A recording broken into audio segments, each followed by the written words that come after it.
Our club has always been a forum for public figures, thought leaders, and decision makers to share their ideas. Here, we offer access to dynamic political, business, and public personalities. We are dedicated to encouraging debate on the issues that matter to this city, this province, and this country. The Canadian Club is one of the most important podiums anywhere in the world that a Canadian can speak to, tell Canadians what it is that they think, develop those thoughts. And so I want to thank you for that very, very much. Please join me in thanking our esteemed panelists today. Through our programs and events, including our youth and young leaders programs, our diversity partnerships, our joint events, and our media and social media opportunities, we offer you access to dynamic political, social, and business figures from abroad and right here at home. The platform from which the eloquence of Canada has flowed all of that time, whether it be business, education, politics, sports, arts, and culture. If someone wants to say something to Canadians about this country and about the future of this country, this is the venue you choose.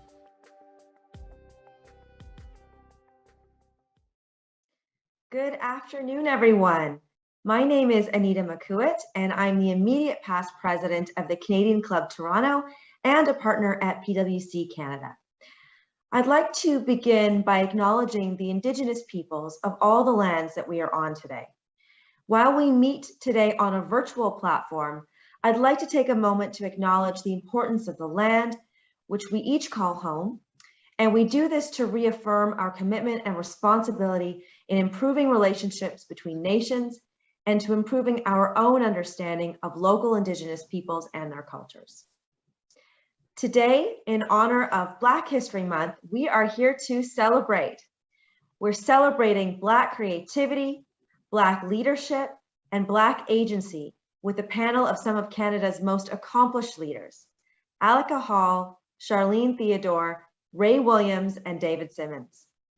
But before we hear from today's speakers, a couple of housekeeping items. First, if you find that your internet is slow, try hitting the click here to switch stream button on your feed. The video quality may decrease, but the audio should stay strong. And secondly, we do want your questions today. So just click the questions tab, type your question in the window, and it will be sent directly to our moderator. The Canadian Club is a nonprofit, and we've been gathering people together for 125 years. And it's because of our sponsors, partners, and members that we're able to do so. So I do want to take a moment to thank today's sponsors for helping us make this event possible. Thanks to the generous support of TD, McCarthy Tétrault, and Power Corporation of Canada, today's event is free of charge. Now, one of the club's traditions that has not changed in this virtual world is the toast that we make to our country at the start of every event. So if you have any type of beverage nearby, please raise your glass and join me in a toast to Canada. To Canada. Now, I'd like to turn the podium over to Scott Belton, Senior Vice President, Canadian Personal Banking Strategy and Acquisition for TD Bank, to introduce today's speakers. Thank you very much, Anita. A warm welcome to everyone. Black History Month can be many things, a reminder of the incredible and too often overlooked role that Black people play in our history. A time to reflect on deeply rooted anti-Black racism, both from the past and that which exists today, and a chance to hold ourselves and the institutions around us accountable against commitments they've made to be better. Black History Month, though, can also be about joy, a chance to celebrate and amplify the awesome Black leaders, Black creators, and overall Black excellence that we are so grateful exists in this country. And that's exactly what we are doing today at the Canadian Club.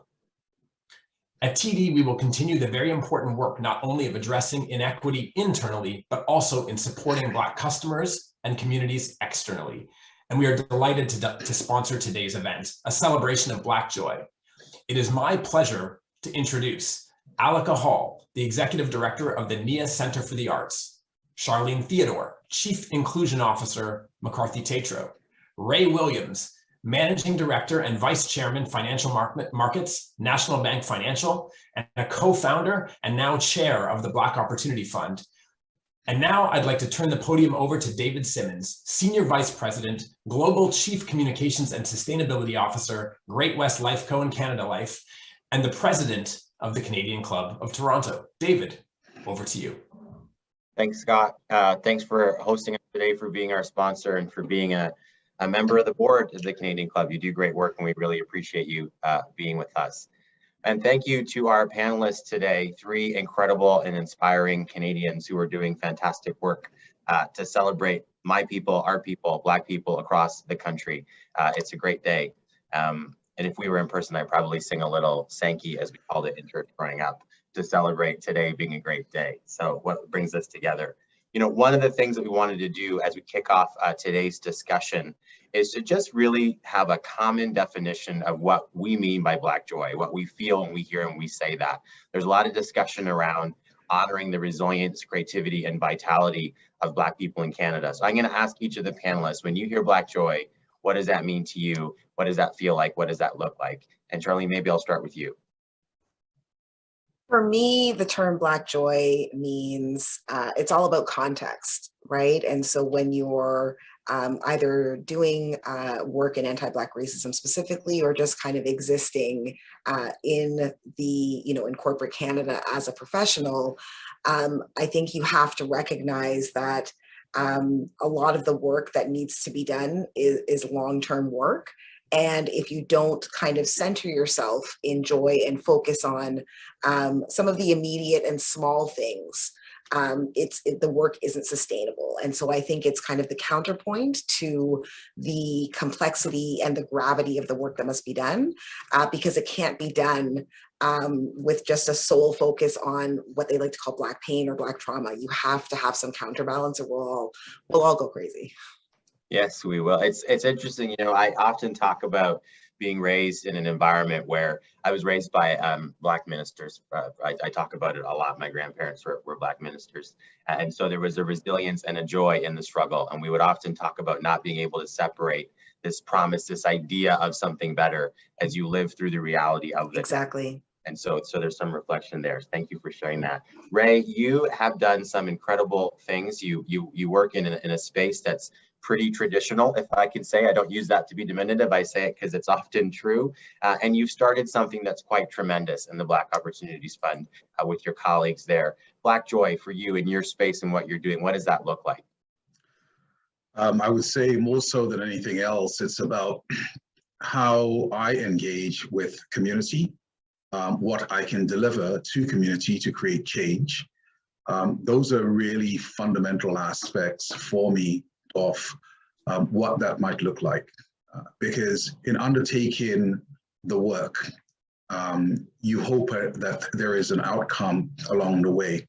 And it's actually quite surprising the amount that's actually given back in the process. So, we are taking space, but as my friend likes to say, we're also creating space along the way. And that in itself allows for so many others to fill that space. And that gives me joy. That is Black joy.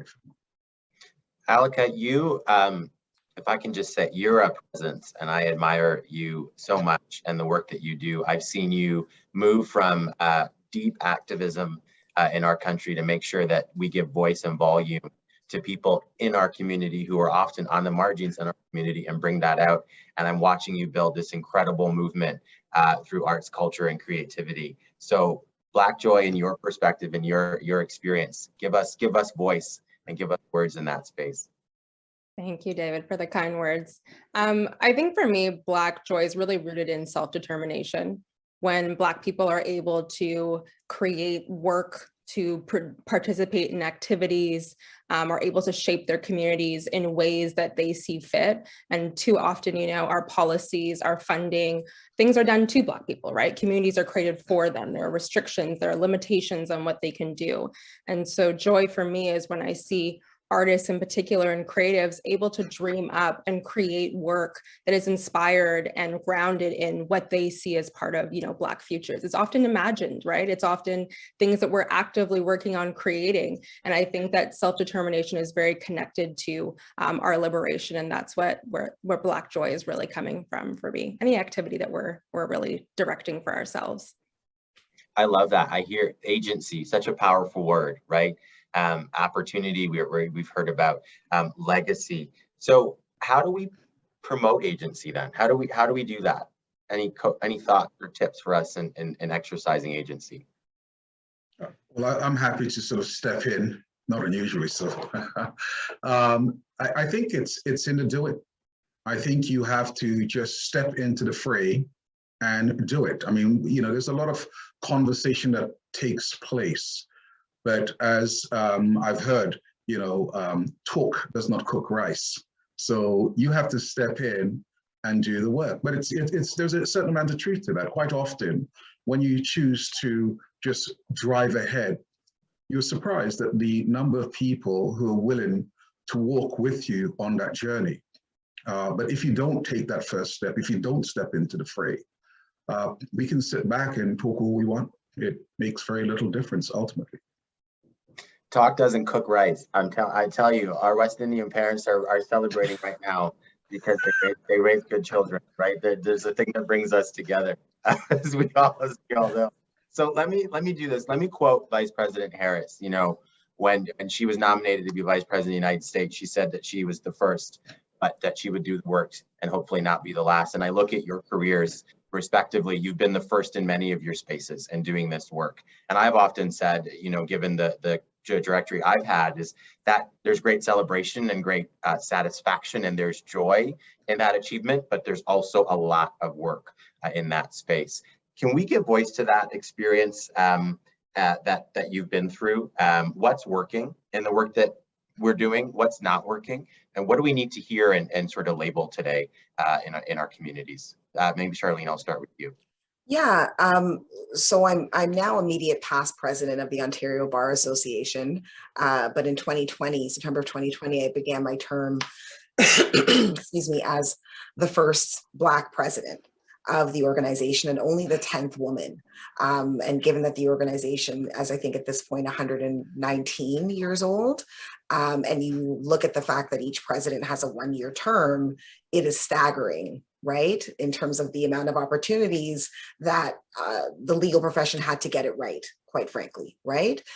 And I think one piece of advice I would offer from my experience of being the first, there's definitely a lot of pressure. I felt a lot of pressure, and a lot of it was self-imposed, self-imposed. But I think that when we are first to get in those positions, we have to, when there is opportunity, not just put our own stamp on it, but to, in terms of being authentic, which I did, but look at the position and how the position should work differently. So one of the initiatives that I started, it is more and more difficult. So any CEO or chair of board that has a term, right? If you look at your counterparts from 10, 15 years ago, it always seems that they had less on their plate. Whatever, all the leadership positions, whether it's president of an association, chair of a board, CEO, there is a lot more on your plate now that you are demanded to do to add to your already, diverse set of skills as a leader. And with a one-year term, what I did is I said, it is hard to be effective in 1 year. So you do, you have to really focus, but I created this initiative called Not Another Decade, where you can take the ethos of your mandate, and my ethos was work that works, right? So creating better workspaces for those equity-seeking groups, including Black and Indigenous people and intersections thereof in the legal profession. And so by establishing Not Another Decade and downloading some of that institutional commitment to the organization itself, you then have a 10-year mandate that's placed within the organization that doesn't disappear when I go, that each president can put their own stamp on and carry forward. And that has not been done, whether you look at the Bar Association, the Advocate Society, or the legal professional associations. And so part of it is really about leveraging our unique perspective and what we have seen and learned from years of being on the outside looking in, and not just bringing authenticity to it, but where you can, using that power to change the way the role works. Because that's really how, you know, as Vice President Harris says, when we say we hope that you won't be the last, it's kind of like, okay, well, I certainly hope, but what can I put in place to make sure that I'm not the last? Yeah, it's I heard someone say a few weeks ago from the Black Talent Initiative that racism is a system. And so if we believe that we have to dismantle it, it takes systems and institutions to do that, in addition to individuals in the process. And that's, I Absolutely. heard in not another decade, Charlene. Alica, you've been chair of boards, you've been a nonprofit CEO. What's that been like for you, and what lessons can we take from this journey? Well, I really love the point around thinking about systems change. And I think there's no greater sort of investment that we can make right now than in infrastructure. And I'm really proud to be working on a project that's creating physical infrastructure in Toronto. We're creating Canada's first professional multidisciplinary Black Arts Centre just south of Eglinton West. And to me, what that represents is a place both for the community to gather, but also a source of advocacy, right? We can point to the talent within our community. We can incubate new projects and initiatives. So often during this month, we're celebrating, you know, our biggest exports, right? You know, we think about Drake and The Weeknd, and arguably, whatever we think about their music, they are the two biggest artists of the past decade, just by the numbers. They're Canadian, they're from our city in Toronto, and they are producing Black artistic traditions, right? They are reproducing music and culture rooted in our culture. And yet, you know, across the board, whether it's Canada Council for the Arts or other institutions, we're not investing in Black creators. We're not investing in Black artists. We receive the lowest amounts of funding for Black artistic traditions. And so if we're going to ensure that we move from not just having the first, you know, Drake and The Weeknd, you know, The Weeknd performing at the Super Bowl last year, we're moving to, you know, looking at across disciplines, having multiple Black creators be successful and be able to be supported. We need to alter these systems, and we need to value Black creativity and Black artistic production. And that's what I see a key role of Nia Centre being able to do, is advocate and shape and actually create a space to serve as that kind of platform. That's really powerful. I want to remind the audience, we are getting questions. You can ask a question by the submit a question tab at the bottom of your screen. We have people helping me collect questions here. Alica, I think it's really powerful too, and I'm coming to you, Ray. The power of place is so important. You know, we say Eglinton West, and so many of us are not giving voice to what Eglinton West has been for Torontonians who are Black over the last so many decades, right? It was our space, and there's a whole issue around gentrification in that community and what's happening there. So I think that the center will be very powerful, almost a calling home, right? We might need to come home to Eglinton and make sure that community is taken care of, because so many of us landed there when we came to the city. Ray, Alec is talking about agency, investment, capital, social and financial that's required to do this. I cannot not put you on the spot about the Black Opportunities Fund and what's happening there around building generational, support and infrastructure. So can you talk to me a little bit about the first, because you are the first in a lot of what you've done professionally, but also how you sort of plan to sow a seed to reap a harvest. I'm really getting some credit here for my grandparents today. Well, you know, let me first start by saying that both the comments from both Charlene and Alica, you know, resonates really very, very deeply with me. But I'll make an additional statement, and that really is that the whole notion of being first in place, we as people of color, we as Black people within the workspace already, we're dealt a heavy emotional burden, just basically as people of color. And then to be first in place, it increases with that. So I'll step back and I'll go back to one of my original statements, the whole notion about taking space to create space. So I won't talk immediately about the Black Opportunity Fund. I'll go back to an organization I'm very proud of that I helped start 26 years ago. Today it's known as the Canadian Association of Financial Professionals. But 26 years ago, working with Stanley Julian, Paget Warner, Delan Kamanga, we created something that created a space for all those that came along thereafter. because we needed to create that space for ourselves in Bay Street. It is a Black financial services organization, a professional trade organization that continues to grow. So that's just one aspect of it. And again, this is reflective of my whole mindset that you need to step into the fray. You can talk about it, it's all fine and well, but talk does not cook rice, as I mentioned, right? And so in every space that I've seen challenges for our community, I've tried to help in a way that is meaningful. I go back to 2012 and engaging with Justice Donald McLeod and a bunch of great Black men, because we had identified a situation where so many of our young Black boys in particular were simply not graduating, right, high school. The number in the GTA from a 2009 or 2010 report was 38.5%. Hearing something like that as a father of a Black boy, now a young man, how could I not, engage in trying to create change? And therein came along 100 Strong. We've been going, this year will be 10 years strong. It took us a while to get going, but each year we're now in a position to directly engage with young Black boys in the community, where we're changing the narrative for our community. We're creating very particular spaces where those young men can look at themselves in a light and with a narrative that is not generated by anyone apart from themselves. And there is also an additional component to that, because those Black men and now Black women who have joined us on this journey, what it represents is an opportunity to see it, to be it. So we take them and we show them, this is what success looks like, and we come from the same place that you do. Black Opportunity Fund, more recently, is just a continuation in that journey from where I sit. It represents how we deal with some of the challenges our Black community faces in a whole bunch of areas. Not only for Black entrepreneurs, but one of the things, Alica, you'll be very pleased to hear, is that we stated very clearly that arts and culture is such an important part of our overall mindset and who we are, that it has to be in there.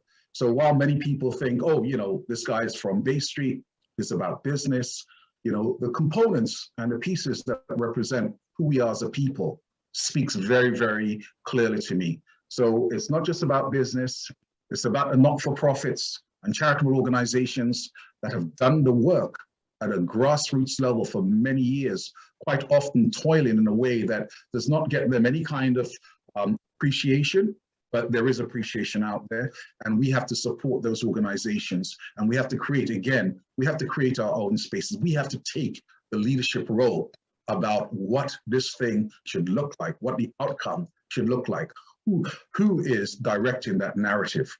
We have to be in the position to do so. Here, I take space to create space as a takeaway. I've written that down.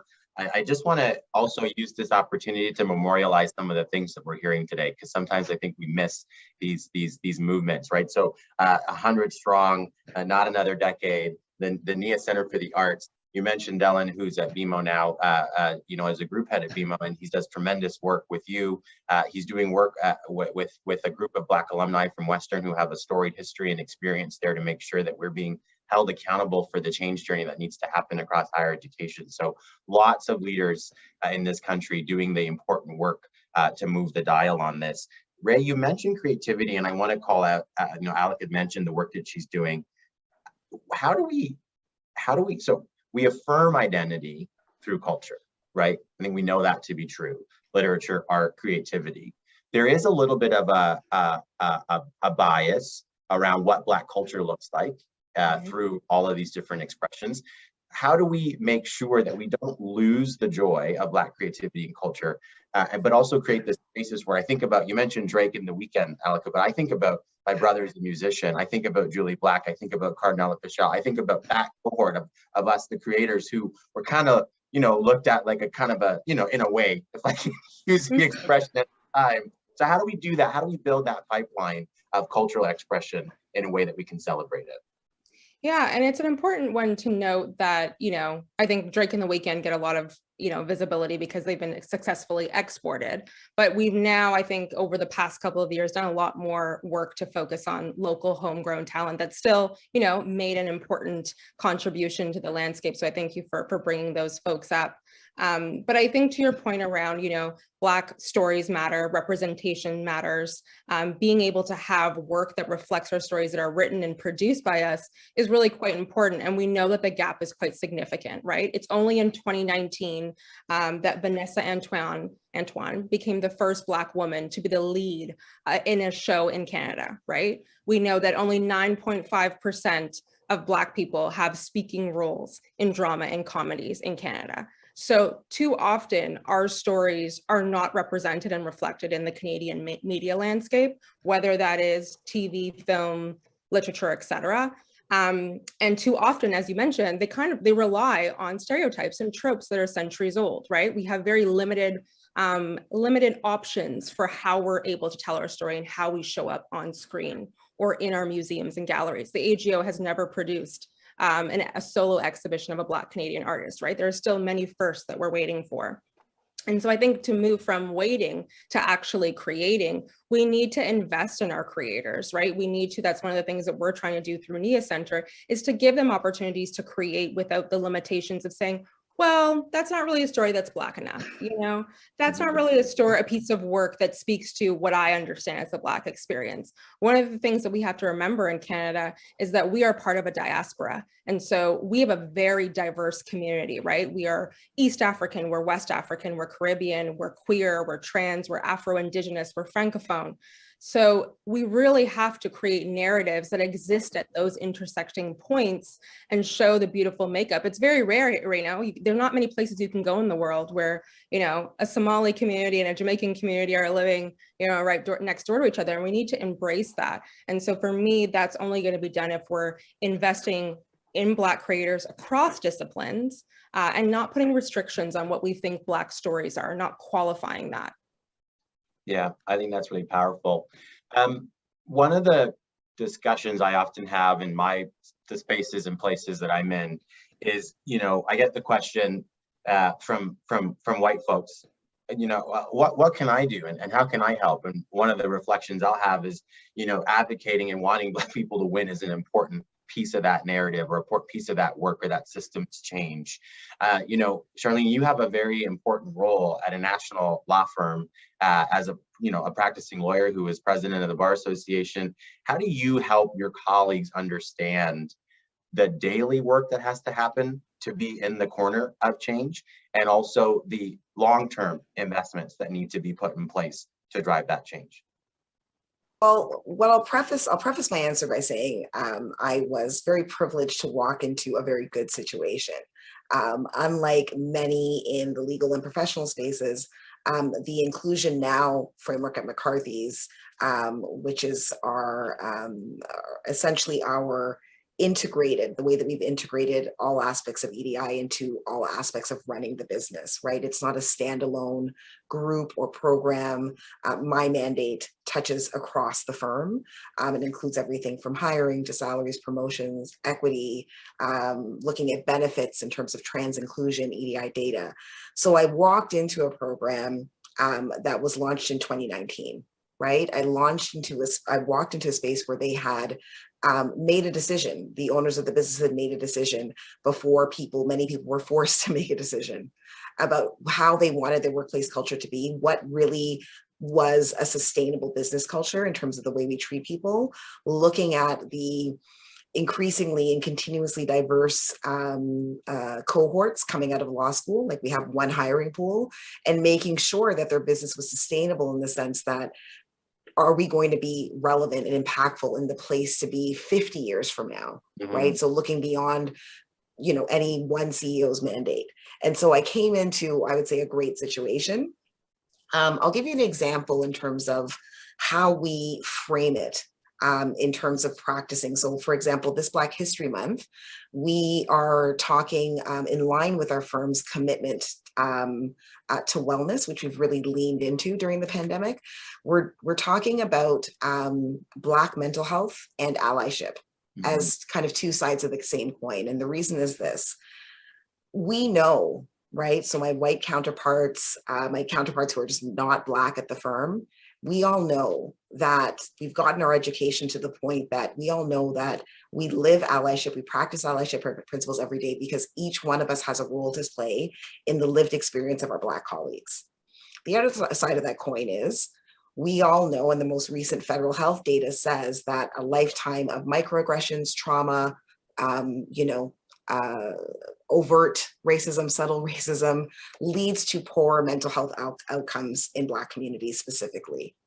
And we come with our own narratives across the diaspora about mental health, what it is, seeking help, whether that's medication or talk therapy. And so we're playing both sides of the coin, right? So we're working on, again, leaning into our allyship so that we continue to be aware that we all, every day, every interaction has an effect on your colleagues' lived experience. And then we're having another session for our Black colleagues and allies on Black mental health with a Black mental health and wellness advocate to ensure that, you know, there are tons of mental health resources that we offer at the firm that are filled with Black mental health advocates, Black mental health champions, people that can offer that culturally specific piece. But if for some reason that whatever narrative you grew up with about identifying mental health as something that you should be actively nurturing, if that's stopping you from engaging with those resources, here are some extra community supports for you. And so kind of by engaging everyone in the conversation and carving out space for Black people, I think that's how we keep it moving, because everyone in this specific law firm context, everyone has to have an interest in the wellness and the advancement and the promotion of our Black colleagues, and we all do, right?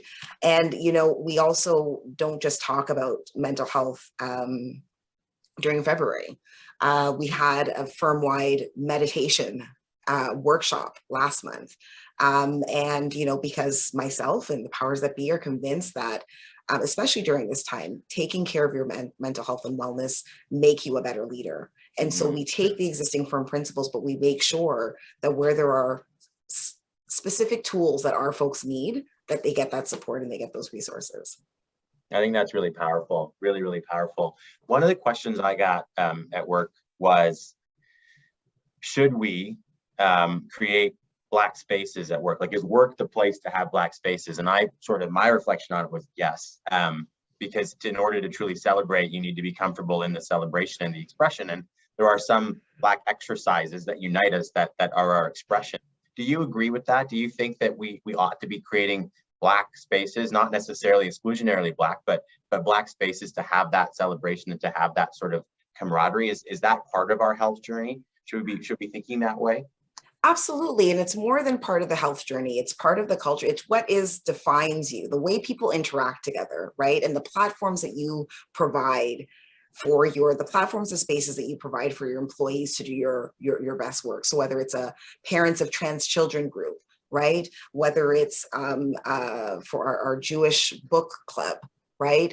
That is what's really going to define you as a place this place to be, and a place where you can bring your authentic self to work and stay and thrive.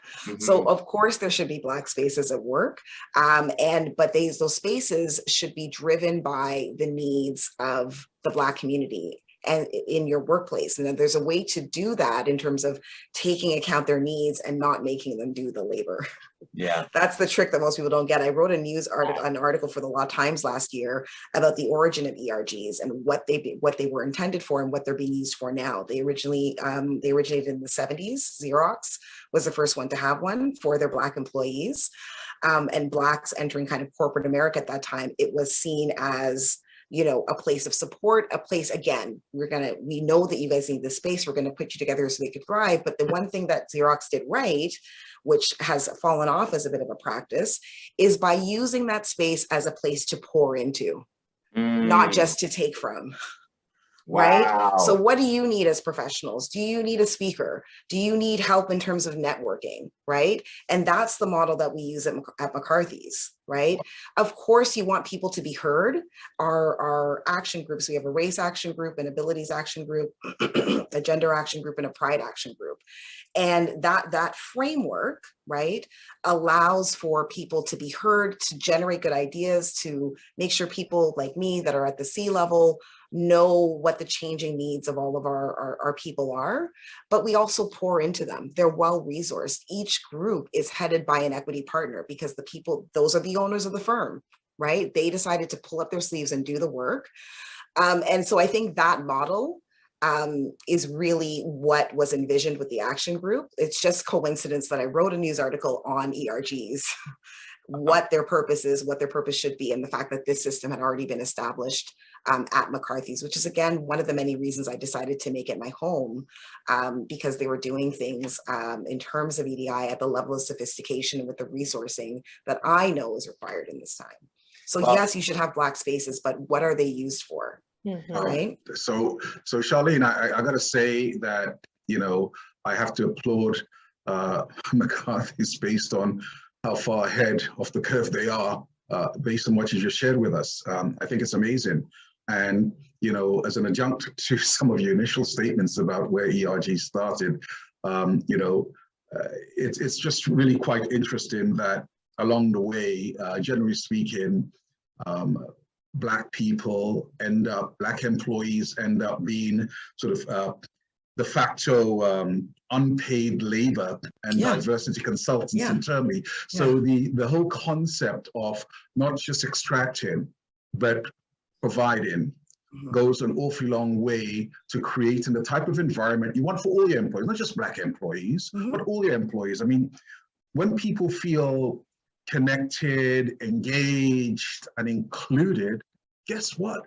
They're going to be in a happy space. They're going to know joy within the workspace, not just Black people, you know. But we are talking about it from our perspective, that particular perspective, and it is an important one because, as I've stated previously, you know, there's a heavy emotional tax that's, you know, really most Black people within a professional work environment and within a lot of work environments really pay.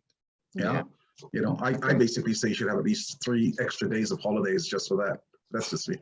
Well, you know, it's interesting you say that, Ray, not that we should all have, I mean, I'll leave that one for debate by another party, but Charlene's point around how do you pour into, right? I think in life, there's many refillings of energy and there's many refillings of how you sort of get that strength. And for better or for worse, I've told this story on other platforms. When I was in my previous company, we would always do our executive retreats in what were traditionally white spaces and places.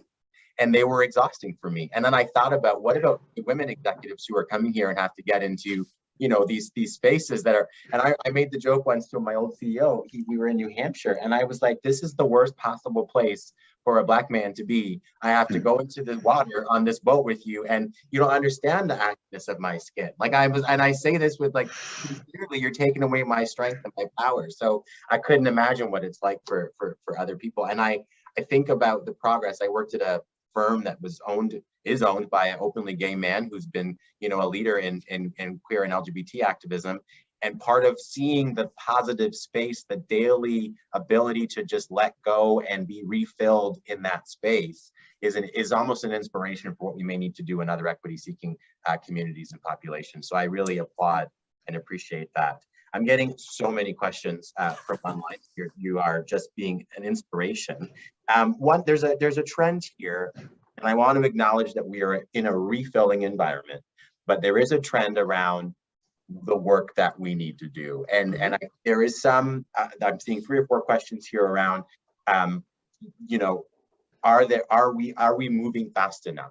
You know, what more can we be doing to push leaders who have the capacity to be able to do this work, and this work being professionals in the spaces and places that we're in. So, you know, I just want to acknowledge that the question is being asked, and if you've got reflections or thoughts that you might want to share, I'd throw it to the group. So here is what I tell people all the time. When it comes to doing this work, so first of all, are we moving fast enough?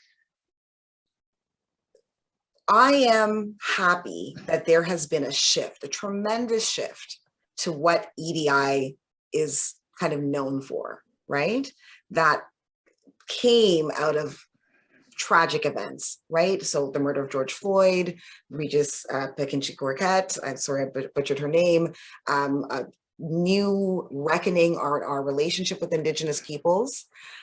I think the critical point that we're at now, as we begin a slow return to work, to old traditions and to old routines, is for us to keep our foot on the gas and not let that momentum slide, because historically it has happened over and over again, right? Like Alica said, when we're talking about agency, right, we haven't had, yes, there is a lot to be said about creating things on our own, but we live in a system in society, especially in the art space, you know, in the professional space, the powers that be are still the powers that be while we're doing this work.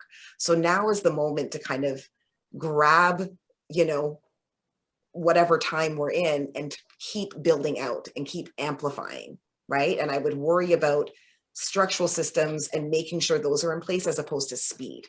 Because I think just now in 2022, that's the critical time we're at. And when it comes to measuring progress, again, you can't survive doing this work if you only have one timeline.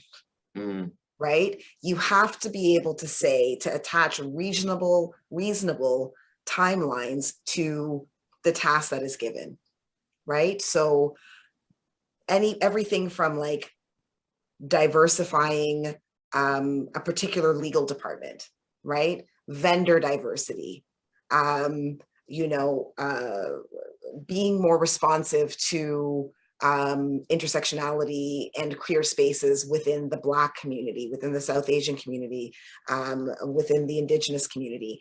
Those are things that you can kind of balance off, right? I think that, and I don't want to imply that vendor management, procurement, especially during this time, is not a complex thing, but in the realm compared with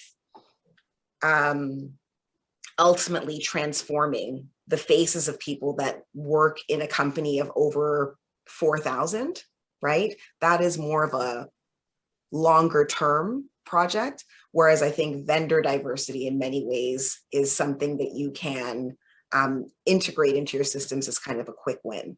So I try and have parallel goals, right? So what can I kind of do to have an impact now while I'm working on this for the future? I think it speaks to your stakeholders, your market, your employees, your clients.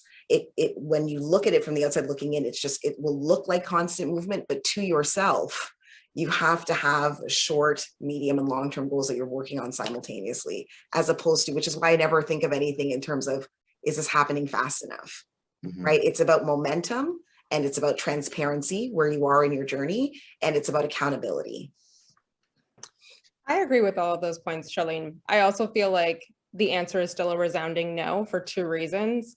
One, because I feel like we've all just kind of arrived at a point where we acknowledge systemic racism. Yeah. And so we've been having this conversation for decades prior to everyone arriving here. As Ray pointed out, he's been working on initiatives like many other leaders in our communities, individually as collectives for a long time. But now everyone is kind of like, oh, we agree this thing is happening. However, I think we're also facing unprecedented conditions. We know that, you know, with the digital economy, with shifts in technology, there are significant changes, climate change ahead of us. And we know that marginalized communities and Black people in particular are disadvantaged by those kinds of conditions because they're already on the margins. And so we do need to move quickly, and we're not moving fast enough. I hear a lot of talk and commitments, and when I get into boardrooms, the conversation changes. And so I think that we need to, yes, think about the long-term game and be clear about those KPIs that we're tracking over years and into a 5-year plan or so, but we also need to think about what we're able to activate now and what is the sort of low-hanging fruit that we can shift and change. And so that would be my response to that one.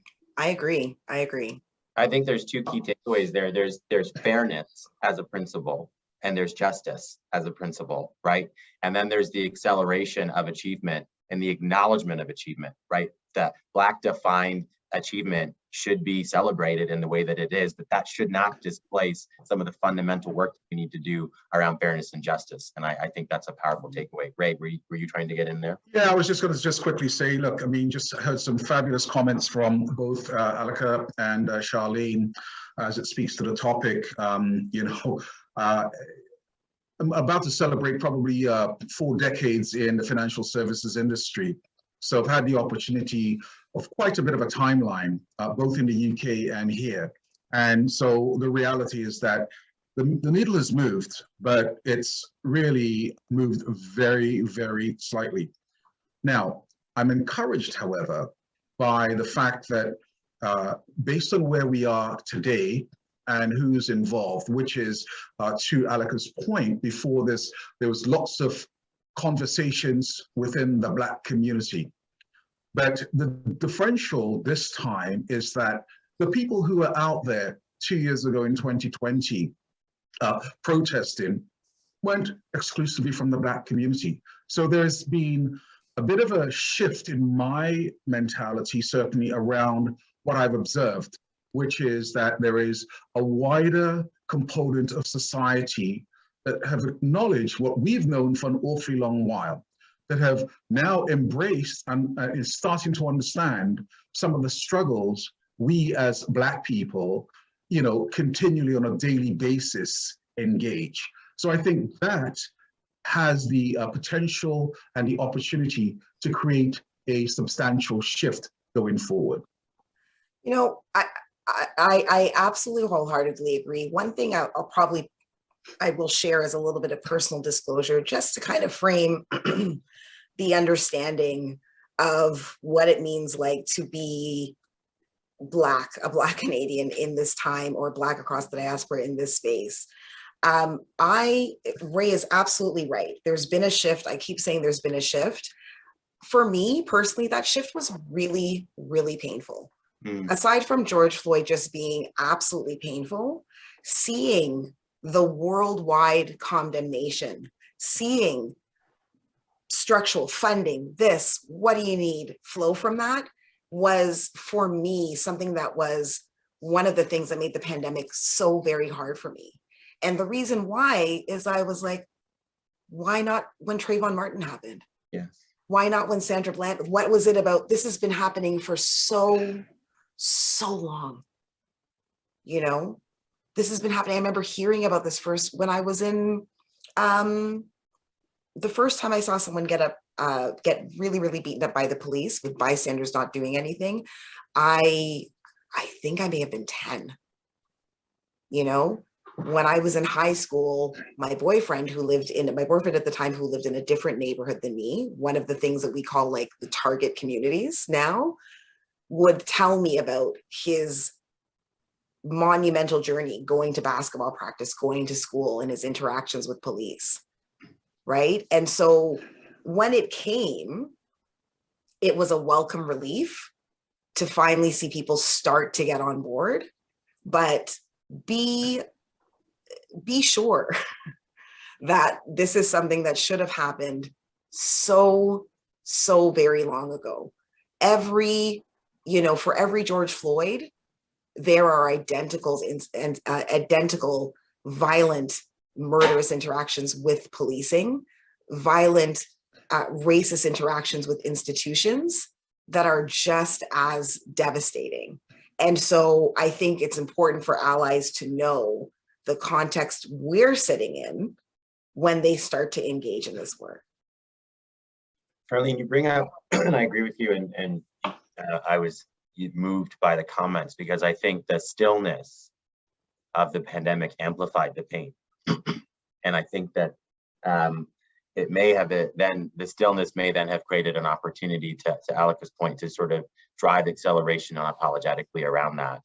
You bring up allyship, and there's a question in the chat around allyship and how, and again, it's the burden of us being in these roles, right, where we are often the only Black person at the table, and everyone turns to us and says, well, how do I be a better ally? So then it's okay, I've got to now teach you to do this work, which is what it is. But the question in the chat is, how should we, and I don't know the identity of the questioner, how do you negotiate authentic allyship that actually drives an outcome versus allyship that then turns into performance and satisfaction on the part of the ally. Like what insights or lessons or thoughts might we share with the audience around, you know, balancing that as an ally? Like I've often said, you do that work, ally, but there's sort of two spaces, performative versus productive, and how do we see the indicator of positive in that space? I have a reflection just coming to sort of build on Charlene's thoughts, and I really appreciate those comments. I was just like, a word, thank you. But you know, just after George Floyd's death, after Regis's death and murder in the summer, we were just overwhelmed with donations. And it was like within a span of 2 days, we had launched a new website, and within a span of 2 days, just like, you know, thousands of donations pouring in.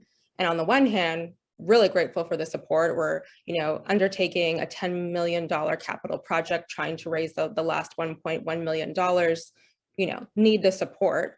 And so we're saying thank you to people. And within like 5 hours, it was like, wait, why are we doing this? It's A, exhausting. B, we're all traumatized and still trying to process everything that's happened. And C, this is just, you know, people are posting and saying that they've made a donation. And it's like, what else is happening here? Is this just the trend of the day? And then, you know, where does the rest of your charitable donations, where's the rest of your support, resources, time, et cetera, go for the remainder of the year, right? And what we know from a research report done by the Black Foundation last year is that only 7 cents of every charitable dollar in Toronto, in Canada, goes to Black-led charities, right? And so we're really keen as an organization to build reciprocal relationships, to build long-term partnerships, because we know that if we're building and creating new systems, that those are going to take time, and these kinds of relationships are going to take time. And too often the conversation and the resulting activity is extractive. You know, can you promote this program that I've designed for Black artists? Can you promote this, you know, opportunity that I want to create? And I want more Black candidates for this role, right? And it's like, that's a one-way street here, you know? And so how do we actually work together and build a relationship where we can support and amplify what you're doing, but you're also in supporting and amplifying what, you know, Black folks are leading and creating for themselves. And so I think, you know, folks supporting with their time and their energy and their donations is important, but really it has to be reciprocal relationships. Alica, that is a word, relationship. That allyship is a relationship. And I read a book this year during the pandemic called Big Friendships, and I spoke to some of my closest friends, and the book's thesis is that friendships require an investment. And then the phrase in the book is you need to water the friendship, you need to prune the friendship. And I would almost suggest that being a good ally means watering, pruning, investing, and doing the work to grow that. And you have to, just Charlene's earlier comment, pour into, fill in order for this space to actually be valuable and credible and not to be just a one-way celebration. We have a few minutes left. I am looking to make sure there are no questions that I'm not asking. Yep. I'm going to ask you each to give us your thought of where you get your Black joy.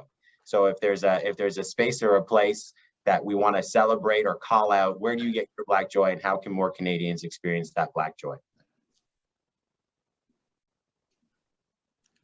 Well, to be honest, it's actually my kitchen. I was going to say I get mine from Leela's Roti on Doubles. So go ahead, Ray. Go ahead. Well, so Leela's is good, but yeah, you know, it's one of those things. Look, Black joy comes in so many forms and in so many places. Like for me, the opportunity to engage with my peers, you know, sit down, the cultural shortcuts, the engagement, just breaking bread sometimes, you know, goes an awfully long way to creating that sense of joy in life, relationships, engagement. Charlene? I will make a couple points. So I get my Black joy. The entirety of Canada cannot engage in the joy that is my family, but they're pretty awesome. But, you know, I think we have all learned over this pandemic the importance of that family connection, whether it's your chosen family or your family that you were just born into. And I think that for people that are looking to give back in that way to think about what your Black employees need, providing space, providing time, providing avenues for community, even in virtual spaces. And the other thing that I personally get Black joy from is people like Alica. I am a huge fan of art and Black art. I love discovering new art, new talents. I love the work that the Nia Centre is doing. And once you start to learn things like allyship that we were talking about, you'll start to see in your life the same template of inequity. So if you're into food, you're going to start noticing women, racialized people are not in positions of power in the restaurant industry. So that's maybe a way that you can support and give back. If you're into art, the stats on women artists being featured, be they racialized or not, are horrendous, right? You'll start to notice that there are excluded voices there. So once again, you dive into your allyship journey, and it is something that can be learned.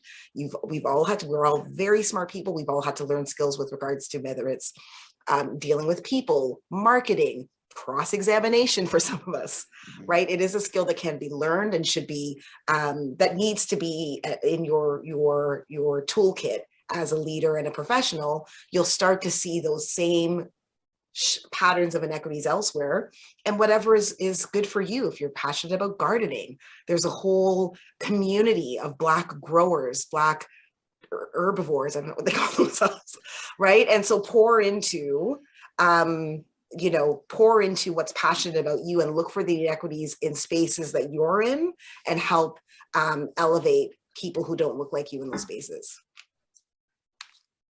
Alica, where do you get your joy? I mean, I get my joy from a lot of places, but I feel really privileged to work on really cool projects in my day-to-day work. We actually just published a book called Griot, 6 Writers Sojourn into the Dark.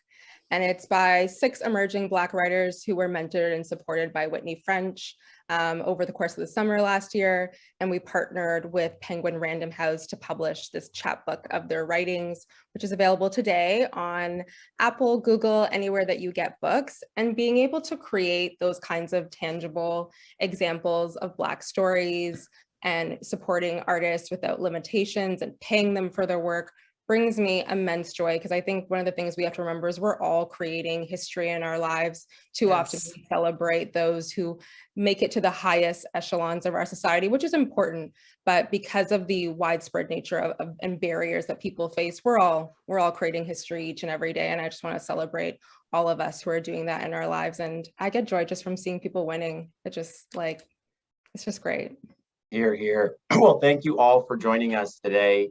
Charlene, I can say I have the privilege to serve with one of your family members on a board, and your family is pretty amazing. So thank you. I will say this to the audience: the Black diaspora in Canada is amazing. It's wonderful, and we are more connected than I think we give ourselves credit for. Ray mentioned the quickness that we can have culturally because of our cues, right? So let's lean into that.